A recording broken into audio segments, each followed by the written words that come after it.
हम आप सब दानिशमंद दोस्तों का जश्न नौबहार में एक बार फिर इस्तकबाल करते हैं और स्टेज पर तशरीफ़ फरमा अपने नौजवान दोस्तों के लिए बस यही कि कवि हो तो नए युग का गान लिख दो, कवि हो तो नए युग का गान लिख दो, रक्त में बहता हुआ अभिमान लिख दो, प्रांत भाषा धर्म से बाहर निकलकर तुम उभरता नया हिंदुस्तान लिख दो।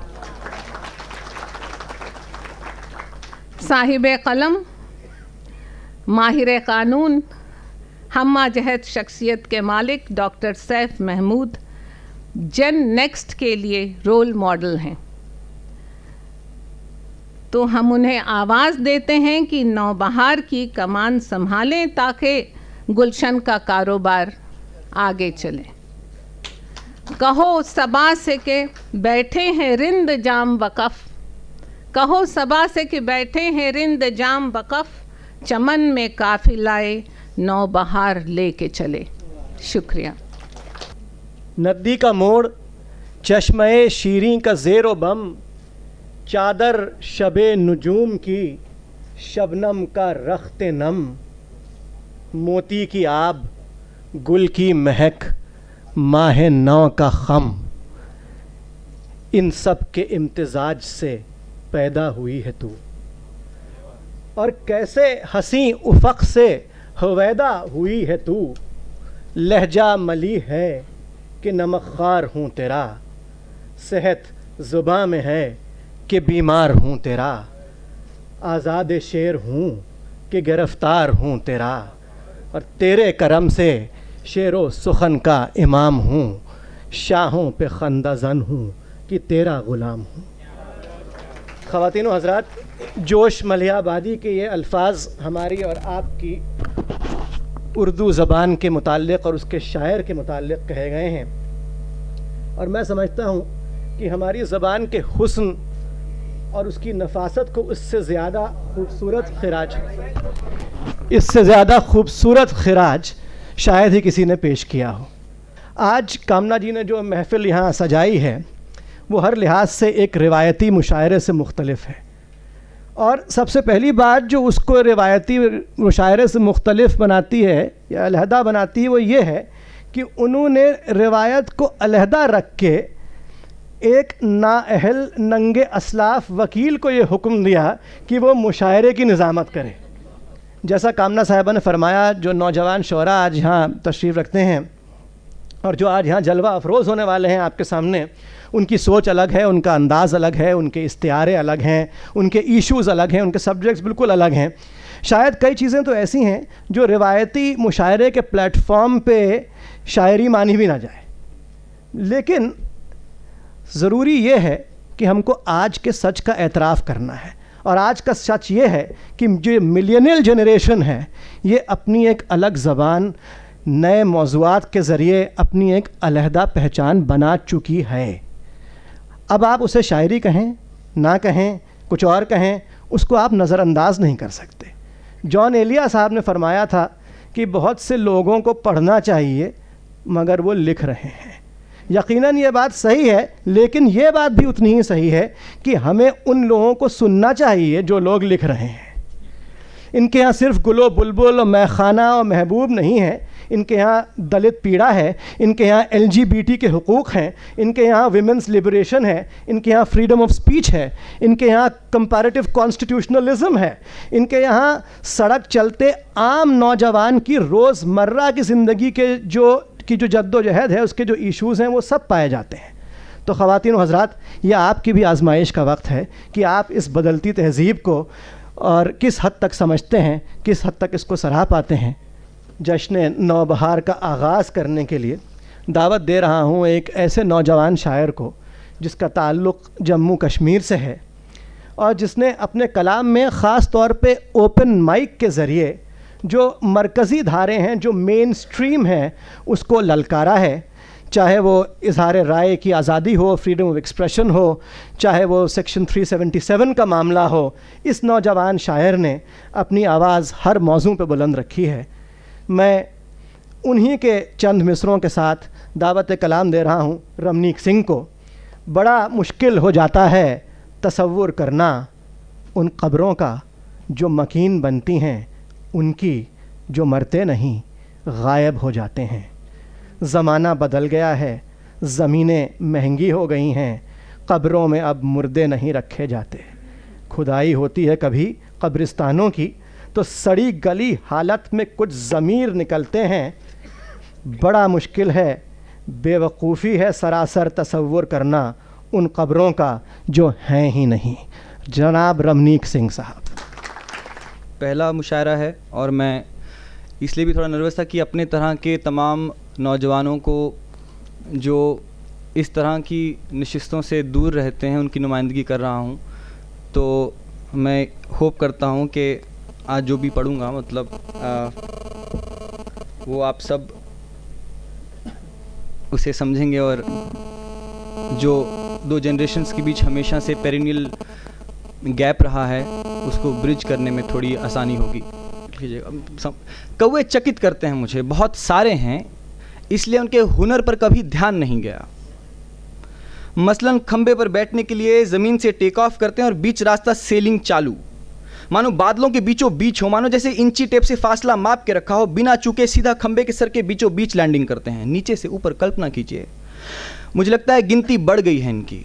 पहले काफ़ी तरह के पंछी दिखाई देते थे, अब ज़्यादातर कौवे दिखते हैं, बहुत ज़्यादा दिखते हैं। कुछ रोज़ पहले गोरेगांव स्टेशन के पास एक किंगफिशर दिखा।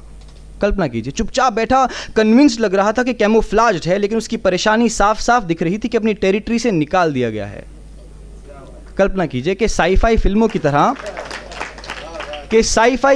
तरह एक ईवल कौवे ने टेक्नोलॉजी चुराकर बना दी हो, अपने हजारों लाखों क्लोन और नजरें मिला मिलाकर बना रहा हो सबको अपने जैसा। कल्पना कीजिए आपकी खिड़की पर आकर जो ड्रिफ्ट मारता है वो कौवा नहीं कबूतर है, हंस है, या जो कोयल आपको दिखाई देती है मन से कौवा हो चुकी है, कू कू नहीं काएं काएं करती है। शहर के तमाम पंछियों की ज़ात बदल गई है। कल्पना कीजिए आप जो भी आप वो नहीं थे, आप बुलबुल थे, ड्रोंगो थे, पैराडाइज फ्लाई कैचर थे, पर अब आप कौवे हो गए हैं। आपके घोंसले में कोयल के अंडे हैं जिनसे आप इल्म भर की दूरी पे हैं। बच्चे किसी के भी हों, मन में मोहब्बत और ममता का ही संचार करते हैं, पर अब आप जो कौवे हो गए हैं, आप उन अंडों को खा जाना चाहते हैं, उन्हें नीचे गिराने की मंशा रखते हैं। कल्पना कीजिए कि दुनिया में सिर्फ कौवे ही बचे हैं। जन नेक्स्ट का मुशायरा है तो मैं भी ज़रा उनकी कुछ टर्मिनोलॉजी इस्तेमाल कर लेता हूँ। मार्केटिंग में एक लफ्ज़ इस्तेमाल किया जाता है, एक एक्सप्रेशन इस्तेमाल किया जाता है, यूएसपी, यूनिक सेलिंग प्रोपोजिशन, कि वो ऐसी कौन सी एक चीज़ है जो आपके प्रोडक्ट को उस जैसे बाकी प्रोडक्ट से अलहदा बनाती है। तो अगर हिंदुस्तानी अदब का मुझसे पूछा जाए कि यूएसपी क्या है, तो यकीनन मेरा जवाब यही होगा कि हिंदुस्तानी अदब का यूएसपी उसकी गंगा जमनी तहज़ीब है। अब चाहे वो 250 साल पहले लिखे गए नज़ीर के गीत हों, कृष्ण लीला हो उनकी, या 10 साल पहले लिखे गए निदा फाजली का कलाम हो, या फिर ये कि आप लोगों को याद होगा करीब 15-20 साल पहले दिल्ली में जो है गोश्त मिलना बंद हो गया था। There was an environmental law issue, so abattoir was shut down. तो सागर खयामी साहब ने उस पर फरमाया कि 1 महीना हो चुका है बंद है हम पर मटन, 1 महीना हो चुका है बंद है हम पर मटन, दावतों में खा रहे हैं भिंडियाँ अहले सुखन, और खा के घुइयाँ क्या दिखलाएं शायरी का बांकपन, हो गए पालक का पत्ता नाजुकी से गुलबदन, और नफ़रतों की जंग में देखो तो क्या क्या हो गया, नफ़रतों की जंग में देखो तो क्या क्या हो गया, बकरियाँ सब्जियाँ हिंदू हो गईं, बकरा मुसलमान हो गया। तो पिछले कुछ सालों में जब फ़िरका परस्ती की लवें तेज़ होने लगीं और पूरी एक ये मुहिम चलाई गई ये बताने की, लोगों को समझाने की कि हिंदुस्तानी मुसलमान कभी सच्चा मुसलमान इसलिए नहीं हो सकता है कि क्योंकि उसने तो अपनी 1.5 ईंट की मस्जिद अलग बना रखी है और उसने तो दहशत गर्दी से अहद वफ़ा कर रखा है। तो उस वक्त हमारे बम्बई के एक नौजवान शायर ने ये ज़िम्मेदारी समझी अपनी कि लोगों को वो ये बताए कि हिंदुस्तानी मुसलमान कैसा होता है। मेरी मुराद हुसैन हैदरी साहब से है, जो बम्बई से तशरीफ़ लाए हैं और अब बहुत अच्छी अच्छी नई फ़िल्मों के लिए लिरिक्स भी लिख रहे हैं। हुसैन हैदरी साहब।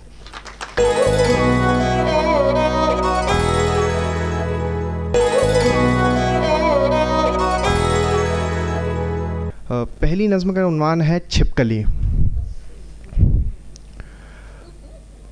खाकी रंग दीवारों पर लटकती गांधी जी की बड़ी सी फ़ोटो के पीछे से दोपहरी में एक लंबी भूरी सी छिपकली निकलती है। खाकी रंग दीवारों पर लटकती गांधी जी की बड़ी सी फ़ोटो के पीछे से दोपहरी में एक लंबी भूरी सी छिपकली निकलती है।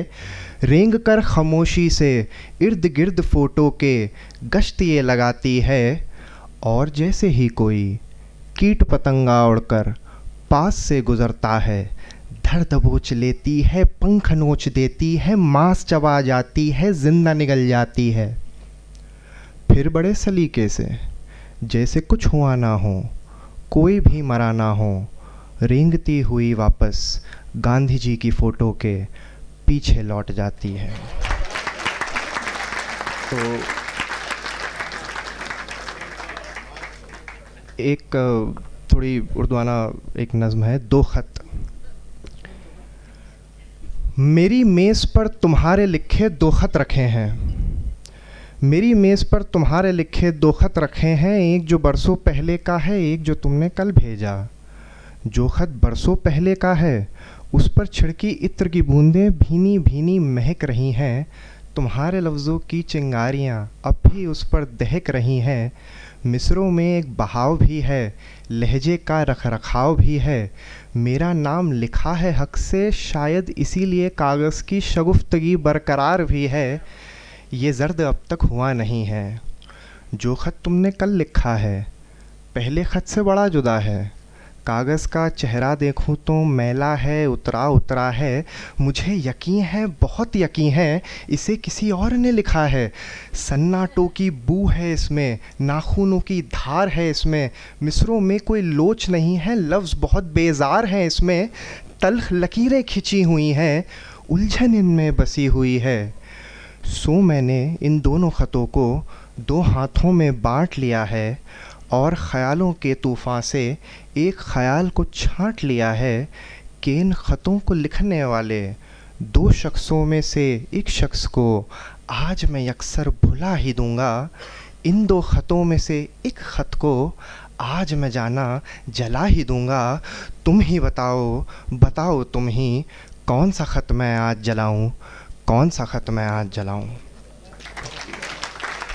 और एक झुकी झोपड़ियों में आग लग जाती है और एक दो दिन खबर छपती है फिर नहीं छपती, तो उसके ऊपर एक नज़्म लिखी थी, आग। मेरे चारों तरफ आग ही आग है, आग ही आग है। जाने किसके किचन का सिलेंडर फटा, या कहीं जलती सिगरेट का टुकड़ा गिरा, किसने चूल्हे से चुन्नी हटाई नहीं, किसने माचिस जलाकर बुझाई नहीं। ना दिवाली थी ना कोई बारात थी, जैसी ये रात है वैसी वो रात थी। कौन जाने थी साजिश या था हादसा, मेरे चारों तरफ आग ही आग है। अफरा तफरी में घर से निकल भागे सब, थोड़े बच आए सब, थोड़े जल आए सब। पैसे जेवर उठा लाए सियाने सभी, और बच्चे ले आए खिलौने सभी। बूढ़े लाठी मगर छोड़ आए वहीं, और कुछ बूढ़ों को छोड़ आए वहीं। जो ना लपटों में लिपटा वो जिंदा बचा, मेरे चारों तरफ आग ही आग थी। रेंगती आग बस्ती के घर खा गई, कच्चे पक्के मकान सरबसर खा गई। फासले खा गई, कुर्बतें खा गई, सरवतें खा गई, गुर्बतें खा गई। ख्वाब आँखों में आंसू तले जल गए, राख यूँ सब हुआ रूह तक जल गए। आशियानों का रास्ता हुआ लापता, मेरे चारों तरफ आग ही आग थी। आतिशें आसमानों को ऐसी उठीं जैसे बादल गलाने के अरमान हों। काले मंज़र में काला धुआं यूँ उठा जैसे कालिख छुड़ाना तो आसान हो। लाशें जलती रहीं दब के मलबों में यूँ जैसे रोशन माहौलों में शमशान हो। मौत की रात थी, मौत का जश्न था, मेरे चारों तरफ आग ही आग थी। खैर छोड़ो कि अब जो हुआ सो हुआ, राख माथे पे मल के ना हो मुब्तला।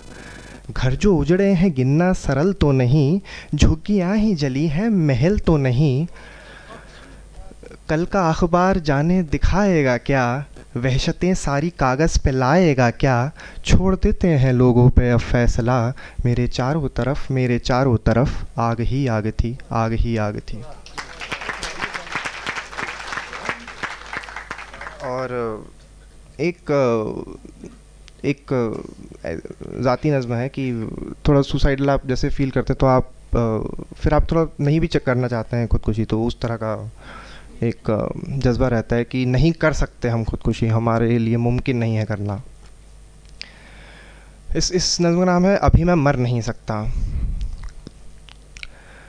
ऐ मेरी जान के मुहाफ़िज़ सफ़ेद पोश चारागर, नसों में सुइयाँ चुभाते हुए तू तो अब न डर, मैं खुद भी आज इस बिस्तर पे मरना चाहता हूँ पर बहुत से काम बाकी हैं, अभी मैं मर नहीं सकता। अभी तालीम की खातिर जो सर पर कर्ज़ रखा है उसे वापस चुकाना है। अभी सारे करीबी दोस्तों की शादियाँ होंगी, मुझे जश्नों में जा जाकर मुबारकबाद देना है। अभी भाई मेरा बच्चा है कंधे कागज़ी से हैं, उसे हर फ़र्ज़ से हर कार से आगाह करना है। अभी माँ को ये डर है कि वो अपनी वालिदा जैसे किसी भी लादवा बीमारी से मर जाएगी एक दिन, मुझे इस खौफ से उसको अभी आज़ाद करना है। अभी वालिद के चेहरे पर है तारीख़ी दरारें सो, उन्हें एक अज़्म का शीशा मुझे तोहफ़े में देना है। वो कारोबार जो गुर्बत से सरवत तक हमें लाया, वो बरसाए सदा बरकत दुआएं करनी बाकी हैं। अभी एक शख्स जिसकी उल्फतों की याद में हूँ मैं, वो अब अंधेरों में खामोश बैठा गुम सा रहता है। मेरे दिल में कहीं उम्मीद का एक दीप मध्यम है, यहाँ इस दीप की लौ से वहाँ एक दीप जलना है। ऐ मेरी जान के मुहाफ़िज़ सफ़ेद पोश चारागर, नसों में सुइयाँ चुभाते हुए तू तो अब न डर, मैं खुद भी आज इस बिस्तर पे मरना चाहता हूँ पर मुझे थोड़ी इजाज़त दे, मुझे कुछ पल की मोहलत दे, बहुत से काम बाकी हैं, अभी मैं मर नहीं सकता, अभी मैं मर नहीं सकता। तो ये है। और हाँ, तो एक नज़्म है भाई जो हिंदुस्तानी मुसलमान करके। तो सड़क पे सिगरेट पीते वक्त जो अज़ां सुनाई दी मुझको, तो याद आया कि वक्त है क्या, और बात जहन में ये आई, मैं कैसा मुसलमान हूँ भाई। मैं शिया हूँ या सुन्नी हूँ, मैं खोजा हूँ या बहरी हूँ, मैं गांव से हूँ या शहरी हूँ, मैं बागी हूँ या सूफ़ी हूँ, मैं कौमी हूँ या ढोंगी हूँ, मैं कैसा मुसलमान हूँ भाई। मैं सजदा करने वाला हूँ या झटका खाने वाला हूँ, मैं टोपी पहन के फिरता हूँ या दाढ़ी उड़ा के रहता हूँ, मैं आयत कौल से पढ़ता हूँ या फ़िल्मी गाने रमता हूँ, मैं अल्लाह अल्लाह करता हूँ या शेखों से लड़ पड़ता हूँ, मैं कैसा मुसलमान हूँ भाई। मैं हिंदुस्तानी मुसलमान हूँ, दक्कन से हूँ, यूपी से हूँ, भोपाल से हूँ, दिल्ली से हूँ, बंगाल से हूँ, गुजरात से हूँ, हर ऊंची नीची जात से हूँ। मैं ही हूँ जुलाहा मोची भी, मैं डॉक्टर भी हूँ दर्जी भी, मुझ में गीता का सार भी है, एक उर्दू का अखबार भी है, मेरा एक महीना रमज़ान भी है, मैंने किया तो गंगा स्नान भी है, अपने ही तौर से जीता हूँ, एक दो सिगरेट भी पीता हूँ, कोई नेता मेरी नस नस में नहीं, मैं किसी पार्टी के बस में नहीं, मैं हिंदुस्तानी मुसलमान हूँ।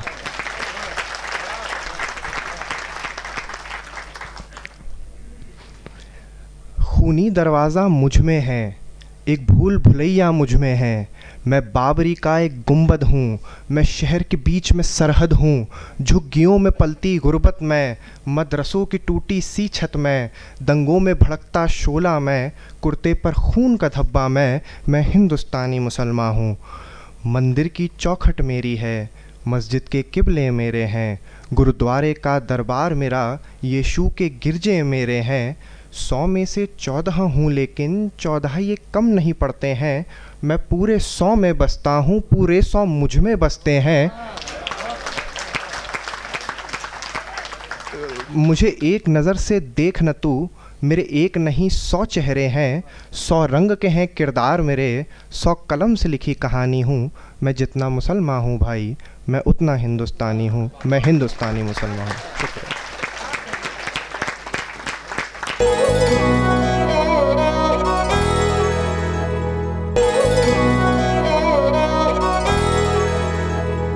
हुसैन हैदरी साहब आप लोगों को हिंदुस्तानी मुसलमान का दुख सुना रहे थे। And you know the dilemma of every Indian Muslim has been encapsulated by Allama Iqbal. ज़ाहिद तंग नज़र ने मुझे काफिर जाना और काफिर ये समझता है कि मुसलमान हूँ मैं।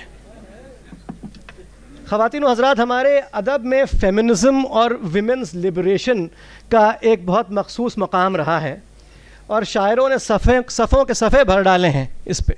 और ये कोई मॉडर्न या कोई बहुत नई बात नहीं है। मौलाना हाली मुसद्दस में फ़ीमेल फीटिसाइड का ज़िक्र नहायत ही खूबसूरती से करते हुए फरमाते हैं कि जो होती थी पैदा किसी घर में दुख्तर, तो खौफ़े शमातत से बेरहम मादर, फिरे देखती जब थी शौहर के तेवर, कहीं जिंदा गाड़ आती थी उसको जाकर, वो गोद ऐसी नफ़रत से करती थी खाली, जने सांप कोई जैसे जनने वाली। और फिर जदीद शायरी में जहाँ एक तरफ किश्वर नाहिद ये बेटोक ऐलान कर देती हैं कि ये हम गुनहगार औरतें हैं जो अहले जब्बा की तमकिनत से न रोब खाएं, न जान बेचें, न सर झुकाएं, वहीं दूसरी तरफ ज़हरा निगाह निहायत ही नर्म और मुलायम अल्फाज में फरमाती हैं कि तुम्हें सेब खाने की तरगीब मैंने नहीं दी, वो गेहूं का दाना मेरी दस्तरस में नहीं था, मेरी सांप से दोस्ती भी नहीं थी, जो दोस्ती थी किसी से तो वो तुम थे, कोई अच्छा लगा था तो वो तुम थे। इसी सिलसिले को आगे बढ़ाने में हमारी कुछ नौजवान ख़वातीन, मैं लफ्ज़ शायरात जानबूझ के इसलिए इस्तेमाल नहीं करूँगा क्योंकि उसमें कुछ थोड़ी सी डिस्क्रिमिनेशन की बू आती है, तो नवाजिश। तो नौजवान ख़वातीन इसी सिलसिले को आगे बढ़ा रही हैं और ऐसी शायरी कर रही हैं, कुछ ऐसा कलाम है जो जिन मौज़ूआत को शायद मर्द उस तरह से कभी महसूस ही नहीं कर सकता। उन्हीं में से एक हैं सबीका अब्बास नकवी, जो अपनी साड़ी और अपने काजल दोनों के बयान से उतनी ही पसंद की जाती हैं जितनी अपने अंदाज़ बयान और अदायगी की वजह से।